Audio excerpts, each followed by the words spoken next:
नमस्कार दोस्तों, स्वागत है आप सबका आपके अपने YouTube चैनल में जिसका नाम है UP board class by Imran.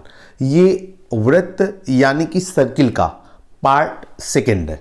पहले पार्ट में हमने वृत्त की त्रिज्या, वृत्त की परिभाषा, वृत्त का व्यास, वृत्त की जीवा और वृत्त की छेदक रेखा, इनके बारे में जो महत्वपूर्ण तथ्य होते हैं और जो इनकी परिभाषा होती है, इस पर बहुत ही गहनता से अध्ययन किया था।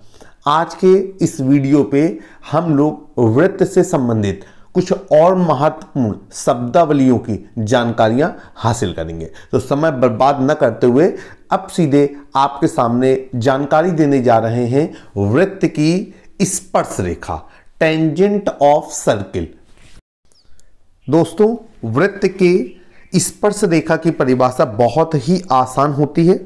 आपके सामने कंप्यूटर या मोबाइल स्क्रीन पे एक फिगर आ रहा है और उस फिगर पे आप देख रहे हैं कि नीले कलर की एक लाइन खींची हुई है जिस पर लिखा हुआ है टेंजेंट। सबसे पहले तो आप ये जान जाएंगे कि जो वृत्त की स्पर्श रेखा होती है इसे अंग्रेजी में टेंजेंट कहा जाता है। तो वह रेखा, स्पर्श रेखा की परिभाषा आपको बताने जा रहे हैं जो वृत्त से संबंधित है। वह रेखा जो वृत्त को किसी एक बिंदु पर वाह्यता स्पर्श करती है, वृत्त की स्पर्श रेखा कहलाती है। फिर से एक बार आप डेफिनेशन सुनेंगे। वह रेखा जो वृत्त की परिधि को वाह्यता किसी एक बिंदु पर स्पर्श करती है, वृत्त की स्पर्श रेखा कहलाती है। आपको यहां पर बताना चाहते हैं कि जो फिगर आपको दिया गया है, एक रेखा है जो बिंदु P से होकर के जा रही है और वृत्त को वाह्यता बिंदु T पर स्पर्श कर रही है। इस आधार पर हम ये कह सकते हैं कि PT वृत्त की स्पर्श रेखा है।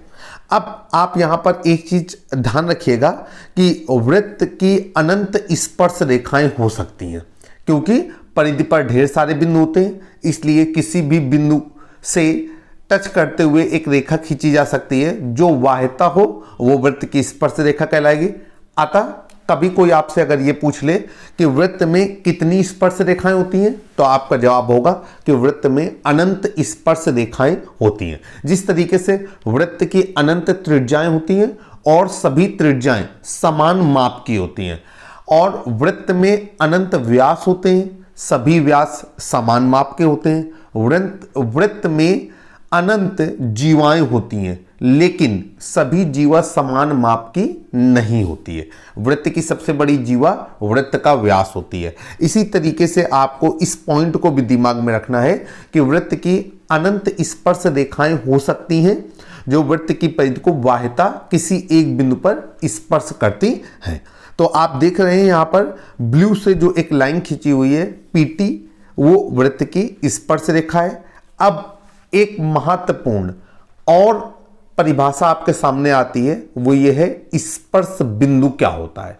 तो यहां पर इसी परिभाषा से हम स्पर्श बिंदु को मेंटेन कर लेंगे कि वृत्त की स्पर्श रेखा वृत्त की परिधि को जिस वाह्यतम बिंदु पर स्पर्श करती है, वह बिंदु स्पर्श बिंदु कहलाता है। फिर से आप परिभाषा को गौर से सुनेंगे। परिभाषा आपको रटनी नहीं है, बल्कि जो आपकी स्क्रीन पे फिगर दिखाई दे रहा है उस फिगर के अकॉर्डिंग आपको परिभाषा को अपने माइंड में सेटअप कर लेना है। अभी आपको बताया कि वृत्त की स्पर्श रेखा वृत्त की परिधि को वाह्यतम जिस बिंदु पर स्पर्श करती है, वह बिंदु स्पर्श बिंदु कहलाता है। अब जैसा कि आपके सामने एक फिगर है, इस फिगर पे हम आपके साथ मिलकर के स्पर्श बिंदु को हाईलाइट करेंगे। जैसा कि अभी आपको बताया गया था कि PT वृत्त की स्पर्श रेखा है, और हम देख पा रहे हैं फिगर में कि स्पर्श रेखा PT वृत्त को बिंदु T पर वाह्यता स्पर्श करती है। इसलिए हम ये कह सकते हैं कि स्पर्श रेखा PT के लिए T स्पर्श बिंदु है, और अंग्रेजी में स्पर्श बिंदु को बोलते हैं पॉइंट ऑफ टेंजेंसी।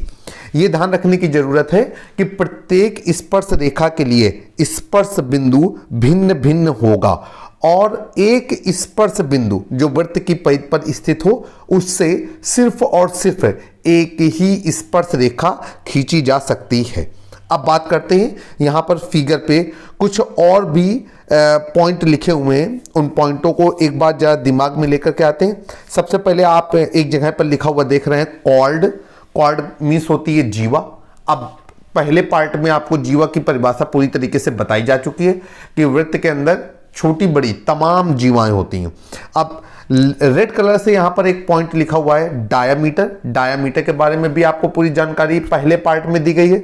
डायामीटर को हिंदी में कहा जाता है व्यास, और डायामीटर और रेडियस के बीच में एक जबरदस्त बॉन्डिंग, एक जबरदस्त रिलेशन होता है, और वो ये होता है कि डायामीटर रेडियस का ट्वाइस होता है, 2 गुना होता है। अब फिगर पे ऊपर की ओर देखते हैं, हरे रंग से लिखा हुआ है सीकेंट। सीकेंट का मतलब होता है छेदक रेखा। पहले पार्ट में छेदक रेखा के बारे में भी विस्तार पूर्वक जानकारी दी गई थी आपको कि वह रेखा जो वृत्त को भेद करके आर पार निकल जाती है वृत्त की छेदक रेखा कहलाती है, और ये छेदक रेखा कम से कम 2 पॉइंट पे वृत्त को कट जरूर करती है।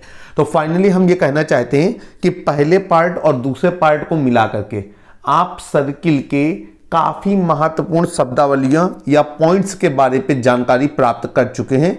आप ये भी जान चुके हैं कि व्यास को अंग्रेजी में डायामीटर, क्वार्ड को हिंदी में जीवा, सीकेंट को हिंदी में छेदक रेखा, और स्पर्श रेखा को अंग्रेजी में टेंजेंट कहा जाता है। आइए अब अगले पार्ट की ओर चलते हैं। आपके सामने एक और फिगर आ गया है। हम कोशिश कर रहे हैं कि ऐसे फिगर चुन करके लाएं जिनमें पॉइंट इंग्लिश में भी लिखे हों और हिंदी में भी लिखे हों, ताकि दोनों चीजें आपको बेहतर तरीके से तैयार हो सकें। अब जो टर्म है उसका नाम है त्रिज्यखंड। अंग्रेजी में इसको बोलते हैं सेक्टर। तो आप फिगर पे देख पा रहे हैं कि एक त्रिभुजाकार, लगभग त्रिभुजाकार, त्रिभुजाकार नहीं कहेंगे क्योंकि इसमें 3 भुजाओं की जरूरत होती है, जबकि यहां पर 2 भुजाएं हैं और एक चाप है हमारा। तो आप देख रहे हैं फिगर पे कि लगभग त्रिभुजाकार आपको एक पीले रंग की आकृति नजर आ रही है। ये पीले रंग की आकृति जो है ये त्रिज्यखंड है, जिसको अंग्रेजी में सेक्टर कहा जाता है।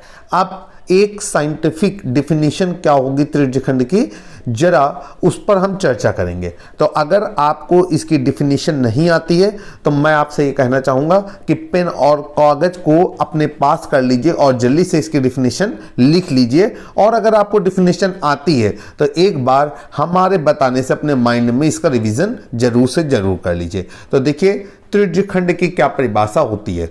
तो वृत्त की 2 त्रिज्याओं के मध्य घिरा हुआ क्षेत्रफल त्रिज्यखंड कहलाता है। डेफिनेशन हम एक बार फिर से रिपीट कर रहे हैं, आप उसे समझने की कोशिश करेंगे कि वृत्त की 2 त्रिज्याओं के मध्य घिरा हुआ एरिया या क्षेत्रफल ये हमारा त्रिज्यखंड या सेक्टर कहलाता है।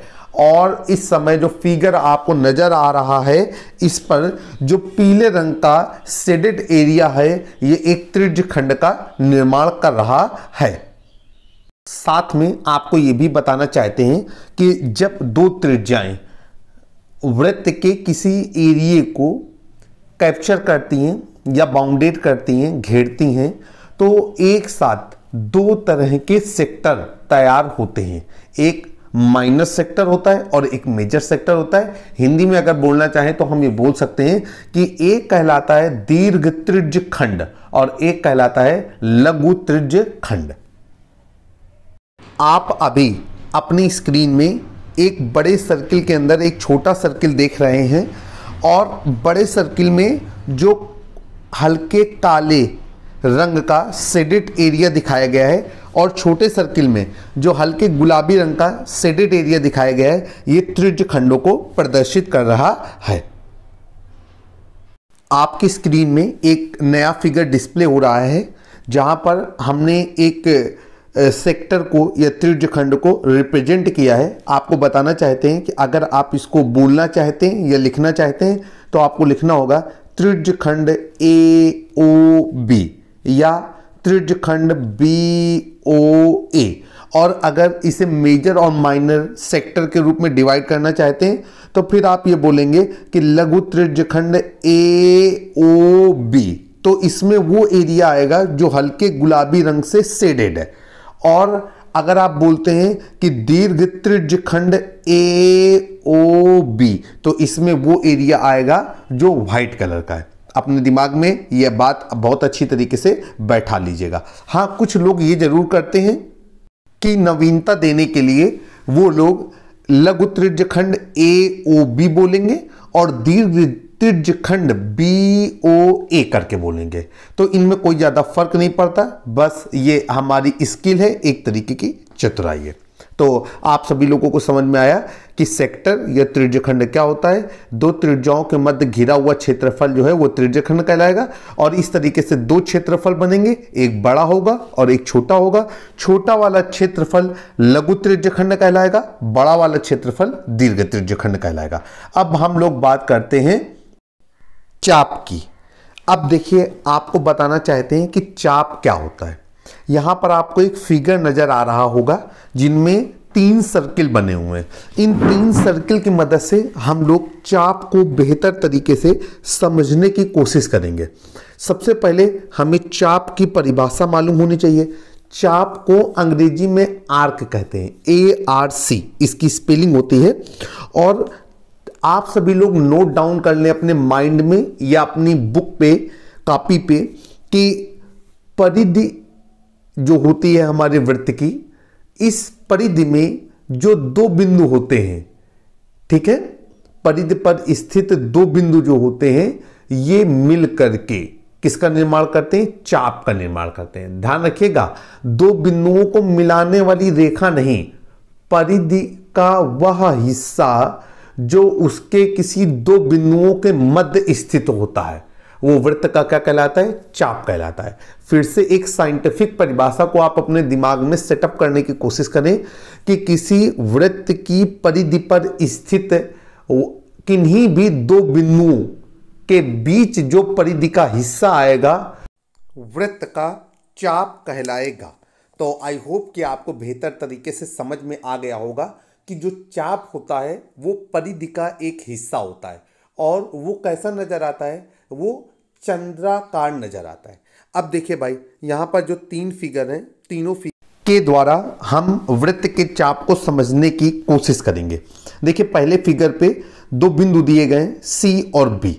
अब हम ये देख रहे हैं कि जो बिंदु C है और जो बिंदु B है, इनके बीच में जो परिधि का हिस्सा नजर आ रहा है, जो लगभग कह सकते हैं कि बैंगनी कलर से हमको नजर आ रहा है और एक हिस्सा रेड कलर से नजर आ रहा है, ये दोनों ही हिस्से वृत्त के क्या हैं? चाप है। ध्यान रखिएगा, जब वृत्त की परिधि पर 2 बिंदुओं के बीच किसी भाग का चयन किया जाता है तो वो भाग चाप कहलाता है।